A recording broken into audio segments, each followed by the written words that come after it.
Oo nga ka-idol. Wala na. Punta kami dito. Kanin lang ang nadala namin.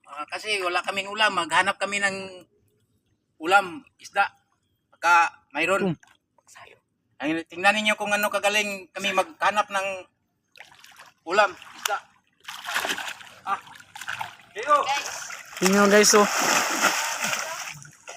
Kasi mga guys, wala kami mga ulam guys. Saka ito ang ginagawa niya guys. Ito ang ginagawa niya guys. Nangunguha ng mga isda guys. Wala kaming talagang ulam guys eh.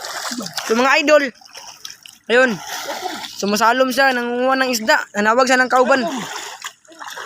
Bilisan mo, baka marami pa yan. Sige, baka marami pa yan dyan. Sige, bilisan mo, baka makabuhi na. Baka bitaw sa kanya.